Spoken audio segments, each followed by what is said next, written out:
देवानंद सरस्वती होते आणि श्री गुरु नरसिंह सरस्वती होते. त्यांनी वाडी क्षेत्र का निवडलं तर रावणाचं हे आत्मलिंगाचं ते संपुट जे होतं ते तिथे पडलं होतं.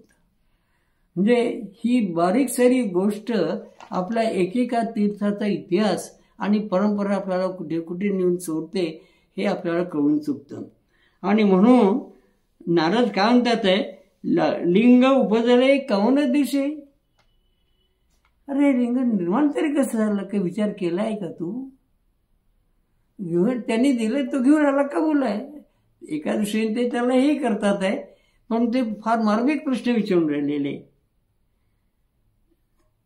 पूर्वी साधले कवन सरसे. आणि कोणाला पूर्वी मिळालेलं आहे बरं? तुलाच एकट्याला मिळालं आहे का? म्हणजे एका बाजूला नारदाचं चातुर्य आहे की देवाने तुलाच दिलं आणि मलाच एकट्याने दिलं, हा अभिमान तू बाळगू नको. पूर्वी अनेकांना दिलं असेल म्हणून ते म्हणतो रे. पूर्वी गुरुचरित्रातले ओवे आहेत बरं. पूर्वी साधले कवनाशी. पूर्वी कोणाला दिलं होतं हे? एक चित्ते परी असा. हे ऐका मग आता मी सांगतो तुम्हाला.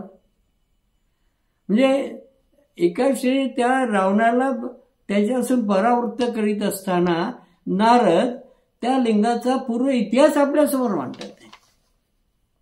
हा अतिशय महत्वाची गोष्ट आहे. आणि ते कसं आहे ऐकत. पूर्वी सकळ सौरभासी मृग एक काळाग्नी समेसी ब्रह्मांडात पडिला असे. फार पूर्वीची घटना आहे. ब्रह्मांड खंडामध्ये एक मृग सकळ सौरभासी, जगातले जेवढे काही सौरभ सुगंध आहे गिळणी ते त्यांनी गिळलेले आहेत. आणि या एका याच्यामध्ये नारद आपल्याला असं सांगतात आहे की आपले हे जे सत्पुरुष असतात, सिद्ध झालेले जे सत्पुरुष असतात, आपल्या ज्या देवता असतात, या देवता आणि सत्पुरुषाचे दोन गुणधर्म आहे. कमीत कमी लोकांनी तरी लक्षात ठेवले. देवता या तेजमय वायुरूप असतात आणि त्या सुगंधित असतात. म्हणून अनेक लोक साधकांना असा भास होतो की सुगंध येतोय, असे अनेक लोक बोलतात. ते खोटं बोलतात असं नाही, ते खरं सांगत असतात. ते तर असा सुगंध कसा काय येतो, तर हे सगळं या सत्पुरुषाच्या जवळ असतं. सत्पुरुषाचं शरीरच हे सुगंधमय असतं. म्हणून गिळूनी सकळ सौरभासी. हे सुगंध या पृथ्वीत किती निर्माण केले, कोणी केले? आपण हा नुसता विषय जरी घेतला की अत्तर किती प्रकारचं आहे. जे अत्तर तज्ञ आहे त्यांना ही गोष्ट माहिती. तर प्रत्येक अत्तराला जो सुवास आहे हा वेगवेगळा, ही क्वालिटी कोणी निर्माण केली, प्रथमतः कोणी शोध लावले? प्रत्येक पुष्पाला, गुलाबाचं, चमेलीचं, प्रत्येक पुष्पाचा एक सुगंध आहे. एवढंच नाही तर बालकाला सुगंध आहे. लहान नवजात बालकाला आपण हुंकतो, सुगंध असतो. मानव शरीराला सुगंध आहे. मानव शरीर हे सुगंध विरहित नसतं. मानव शरीराला सुगंध असतो, फक्त आपण तो जाणत नाही, लक्षात घेत नाही, पण तो असतो. आणि म्हणून काही लोक जर आपल्या जवळून गेले तर आपल्याला अगदी कंटाळा येतो, अगदी एकदम बाजूला होतो आपण. का याचं काही कारण नसतं. पण आणि काही गेले तर आपण एकदम अट्रॅक्ट होतो. हे अट्रॅक्ट होणं म्हणजे काय, त्यांनी स्नो पावडर लावलेलं असतं म्हणून काही. तर अंगभूत सौरभ, अंगभूत सुगंध तिथे पाझरत असतो. आणि म्हणून गिळूनी सकळ सौरभासी. सगळे सौरभ, सगळे प्रकारचे सुगंध ज्याने गिळलेले आहेत, म्हणजे ज्याचं शरीर संपूर्ण सुगंधमय झालेलं आहे. मृग एक असा मृग काळाग्नी समेसी. काळ आणि अग्नीसारखा, काळ रूपामध्ये आणि काळाग्नी रुद्र उपासनाच आहे शिवाची, त्याच्यासारखा हा मृग ब्रह्मांडामध्ये पडला होता. त्याला 3 शिंग होती आणि त्याला खाली 3 लिंग होती. आता 3 शिंगाचा हा मृग त्याची शिकार ब्रह्मा विष्णू महेश यांनी केली. ब्रह्मा विष्णू महेश्वर गेले होते पारदेशी, मृग मारिले परी येता मेद बक्षिले. बर, तयासी होती 3 शृंगे, खाली असती 3 लिंगे, 3 घेतली 3 भागे, प्राणलिंगे परियसा. तर या 3 देवतांनी त्याची शिकार केली. तो जो मृग होता तो पडलेला आणि प्रत्येकाने एक लिंगाची वाटून घेतलं आपल्याकडे. तिघांना त्याला 3 लिंग होती, ती वाटून घेतली अगदी. तिघे घेती 3 भागे प्राण. आणि हे 3 कसे होते? तो कालाग्नी रुद्र होता, कालाग्नी रुद्र, तो रुद्र होता, तो शिव होता. आणि त्यांनी मृगाचं रूप धारण केलं होतं, विशाल हत्तीचं. आता मृग हा शब्द तुमच्या आमच्या सर्वांच्या लक्षामध्ये आहे, परंतु मी मुद्दाम शब्दकोश तपासला तर मृगाचा एक अर्थ कोकणातला हत्ती असा आहे. म्हणजे हत्तीचा एक तो प्रकार झाला. मृगाला हत्ती म्हणणं असं कोणी म्हणायला लागलं तर सगळे ऐकणारे म्हणजे तुम्ही काहीतरी सांगणार आहे आम्हाला, पण शब्दकोशात तो अर्थ आहे अगदी. आणि सायन्सचे जे लोक आहेत त्यांना तर सांगण्याची काही गरज नाही की मॅमावंथ नावाचा एक प्राणी होता, तो आता नाही, नष्ट झालेला आहे. तर तो हत्तीसारखा त्याच्यापेक्षा भयानक होता, अशी त्याची वर्णन होती. कालाग्नी रुद्र परियसी. आपल्याला जो माहित आहे तो सांबर माहित आहे. त्या सांबराला 3 शिंग असतात, ती जर उगाळली तर त्या औषधी असते. असं अनेक गोष्टी आहेत.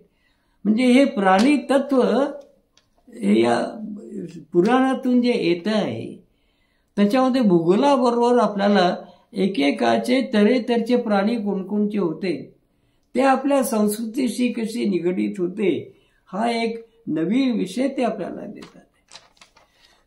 आणि म्हणून घेऊन सकल सौरवासी असा तो मृग, विशाल मृग, ज्याला आपण मॅमवंत म्हणू, तोही शब्द काही बरोबर नाही तरी आपण तो वापरतात, असा त्याची शिकार केली. आणि त्या 3 लिंगामध्ये सगळं सुगंध भरला होता ना, म्हणून सकल सौरभासी. आणि प्राण्याच्या लिंगामध्ये सुगंध असतो. त्याचं लिंग, त्याचं जे वरचं टोक असतं शिंग, ते अतिशय बैलाचं शिंग आपण जे म्हणतो ते पाहण्यासारखं आहे. किंवा चतुशृंगी, पुण्याच्या लोकांना सांगण्याची काहीच गरज नाही, देवतेचं ठिकाण आहे. ही चतुशृंगी देवता कोण आहे? देवीचं ठिकाण आहे. 1000 लोक जाणं येणं करतात तिथे. शृंग आहे, तिला 4 शृंग आहेत. आणि 4 शृंग तिचे कोणते आहेत? 4 वेद आहेत. आणि 4 वेदातून तो सगळा सौरभ ज्ञानवंतांना मिळत जातो.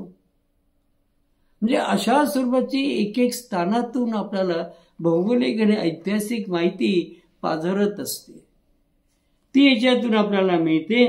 घेऊन सकल सौरवासी मृग एक काग्नी समेसी, ब्रह्मांड खंडी पडिला. ब्रह्मा विष्णू महेश हे 3 देव होते. त्यांनी त्याची पारद केली, शिकार केली. मृग मारिले परियसा मेद बक्षिले. बरं, ते अशी होती 3 शृंगे, खाली असती 3 लिंगे, 3 घेतली 3 भागे, प्राणलिंगे पुयता. आणि असं असताना हा मृग कसा होता, पुढे गुरुचरित्रकार येतात आहे आणि ते हळू सांगतात आहे की जे पूजिती 3 वर्षी तेची ईश्वर होती निर्गुणीशी. जे कोणी अशा या आत्मतत्व असलेल्या शिवाचं पूजन करतात, कारण की 3 देव प्राणलिंग त्यांच्याजवळ आहेत. शिवाचं प्राणलिंग आहे. दत्तात्रय हा 3 देवताचा आहे. म्हणजे शिवाच्या 3 प्राणतत्वासच दत्तात्रय आहे, हा सरळ अर्थ आहे. ब्रह्मा विष्णू महेश जे शिवाने रावणाला दिलं ते शिवाने दत्तात्रयाला दिलेलं आहे. आणि असं असल्यामुळे जे कोणी 3 वर्षापर्यंत या स्थानावर येतात, त्या स्थानावर आल्यानंतर त्याची ईश्वर होती निर्गुण रूपात ते जातात. आणि त्याची ईश्वर होती वेदमूर्ती त्याची होती, आणि त्या रूपाने तीन वेद प्रगट होतात. अशा स्वरूपाचं या कथेचं, या श्लोकाचं हे वर्णन आपल्याला गुरुचरित्र या ठिकाणी देत आहे. हे देत असताना आपण रावणाकडे जरा दुर्लक्ष केलेलं. हे सगळं बरं, रावण आतापर्यंत आपण कथा गुरुचरित्रापर्यंत चालले. गुरुचरित्राने रावण तिथे गेला नाही केलं तर रावणाला प्राणलिंग मिळालं तर काय झालं असतं. देवाने ईश्वराने ते सांगितलं की त्याची नगरी शिवमय झाली असती, तर तो अजरामर झाला असता अगदी बिलकुल, आणि मृत्यूचं काही भय झालेलं नसतं हे सांगितलेलं होतं. तर हा जो रावण आहे, हा रावण दशग्रंथी ब्राह्मण आहे. तो सामवेद पठण करतोय आणि तो शिवाकडे जातोय. म्हणजे रावणाचे वेगवेगळे पैलू आपण लक्षात घ्या आणि मग आपण कुठे तो पाहते. आणि असा रावण आपल्या आईच्यासाठी प्राणलिंग आणतोय. म्हणजे शिवाला आपल्या घरी, शिवाचं सर्वस्व आपल्या घरी आणतोय. प्राण दिल्यानंतर, एखाद्याला प्राण दिल्यानंतर काय शिल्लक राहतं? काही शिल्लक राहत नाही. समर्पणच केलं असतं म्हणून प्राणलिंग केलं. मग शिवाचं प्राणलिंग शिवाला आणल्यानंतर दुसरं कोण राहिलं?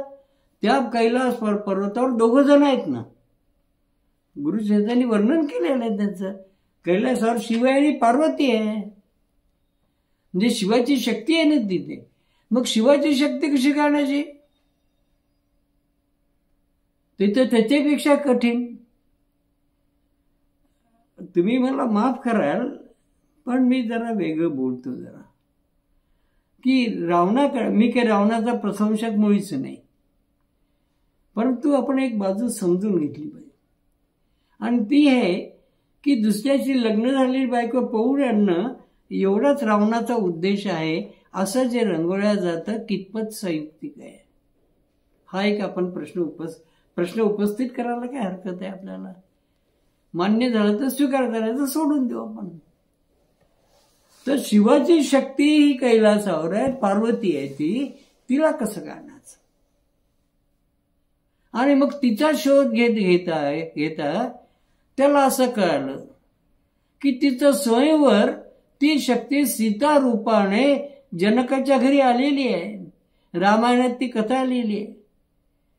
आणि रामायणात ती कथा आल्यानंतर ते सगळे ते धनुष्य त्याला पेललं नाही, त्याच्या छातीवर पडलं. ते शिवाचं ते धनुष्य रावणाला पेललं नाही, छातीवर पडलं, रावण निघून गेला. अशा सुरुवातीची कथा आलेली आहे. म्हणजे धागे दोरे कसे कुठपर्यंत जातात हे पहा आपण. आणि मग ही सीता, म्हणजे त्यांनी ओळखलं की ही जी मुलगी आहे ही मुलगी सामान्य नाही आहे. जी शिवधनुष्य खेळते आहे, घोडा म्हणून खेळते आहे अशी वर्णन आहे. म्हणजे शिवाचं धनुष्य गमतीने पेलते आहे अशी ही सीता, ही शिवाची शक्ती आहे ना, तर शिवाचं ती धनुष्य पेलू शकेल. म्हणून या शक्तीलाच आपण आपल्याकडे आणू. आणि दंडकारण्यामध्ये ती आल्यानंतर या रावणाने तिला आपल्याकडे आणलं. ते सगळं रामायण आहे. याची जाणीव रामचंद्राला होती. त्यांनी रेघ ओढली होती, लक्ष्मण रेघ. लक्ष्मण शब्दाचा अर्थ लक्ष नाही का, लक्ष एम. तर त्यांनी सांगितलं की रेघ ओढली होती, या लक्ष्याकडे तू जाऊ नको, या लक्ष्याने जा, भलत्या लक्ष्याकडे जाऊ नकोस तू. हा याचा सरळ अर्थ होता. पण मला पुढचं सांगायचं आपल्याला की रावणाने सीतेला आणल्यानंतर तिला आपल्या राणी वंशात ठेवलं नाही, राजवाड्यामध्ये ठेवलं नाही, जाता तिला आपली दासी म्हणून ठेवलं नाही, तिला अशोकवनामध्ये ठेवलंय. ही विचार करण्यासारखी गोष्ट आहे. एकनाथांनी एक पद लिहिलं आहे, सीता मंदोदरी संवाद. ही मंदोदरी कोण आहे? ही पंचमहाकन्यापैकी एक आहे. सुग्रीवाची पत्नी तारा ही कोण आहे? पंचमहाकन्यापैकी एक आहे. त्या गौतमाची पत्नी अहिल्या पंचकन्यापैकी एक आहे आणि ही चौथी सीता. म्हणजे 5 पैकी आणि 5वी द्रौपदी आहे. तर या 5 पैकी 4 जणी रामायणामधल्या आहेत आणि या पंचकन्या देवता आहेत. पंचकन्याम स्मरेत नित्यम. कन्यापूजन काय हा संपूर्ण तंत्र आणि विधीचा आहे, देवतेचा विधी आहे कन्यापूजनाचा. तर ही कन्या सीता कन्या आली आणि तिला तिथे टेन्शन, म्हणजे शक्तीला तो घेऊन आला पण शक्तीला हात लावू शकला नाही. तो रावण शक्तीलाही करू शकला नाही. म्हणजे शिवशक्ती या दोघांनाही हा रावण हे करतो आहे. आणि म्हणून जेव्हा राम रावणाचं युद्ध झालं तेव्हा लक्ष्मणावर शक्ती कोणी फेकलेली आहे? आई रावण आणि मही रावण, पाताळातल्या लोकांनी आई मही रावण. आणि यांच्या रक्षणासाठी कोण आलेलं आहे? हनुमंत आलेला आहे. हनुमंत कोण आहे? हनुमंत हा शक्तिरूप आहे. नवनाथ भक्तिसारामध्ये सगळं वर्णन आलेलं आहे. एरवी तो पवन आहे, नाही तर ती शक्ती आहे. ज्ञानदेवांनी सांगितलं आहे की हनुमंत आणि देवी, सीता आणि हनुमंत, ते जे चित्र आहे, हनुमंत सीतेच्या पायाखाली उभा आहे. तर असा हा हनुमंत जो शक्तीच्या पायापाशी आहे, जो शक्तीचा वाहक आहे, तो हा शिवरूपात आहे. हे सगळ्यांना माहीत आहे. हनुमंत हे शिवाचंच रूप आहे. तर अशा स्वरूपाची ही एक अद्भुत घटना, म्हणजे राम रावणाचे रामायण संपूर्ण आणि गुरुचरित्रातले स्कंदपुराणातली ही घटना आपण जवळजवळ ठेवली तर रावणाची झालेली घटना आणि त्यांनी केलेले प्रयत्न कसे निष्फळ झाले आणि शक्ती आणि शिव यांच्या उपासनेचा निर्मळ प्रवाह पुन्हा गणेशाने कसा प्रवर्तित केला हे आपल्याला दिसेल. आणि तो प्रवर्तित करण्याचा प्रारंभ त्यांनी गोकर्णावर केलेलं आहे. तिथे गोकर्णाला स्थान केलेलं आहे आणि म्हणून गोकर्ण हे प्रधान आपलं तीर्थक्षेत्र आहे. तिथे श्रीपाद श्री वल्लभदेव बरोबर 3 वर्ष राहिले आहेत. गुरुचरित्रात 3 वर्षाचा उल्लेखच आलेला. म्हणजे गुरुचरित्राची निर्मिती, ज्याला आपण फॉर्मेशन म्हणू, ही जिथून झालेली आहे ते गोकर्ण महाक्षेत्र आहे. कारण श्रीपाद तिथे राहिलेले आहेत आणि शिवाचं आत्मलिंग घेऊन राहिलेले आहेत, शिवाची शक्ती घेऊन राहिलेले आहेत. अशा तऱ्हेने गुरुचरित्राला हा प्रारंभ झालेला आहे. तो प्रारंभ आपल्या सर्वांना सुखात हो अशी विनंती करतो. आपल्या चरणी आपली रजा घेतो.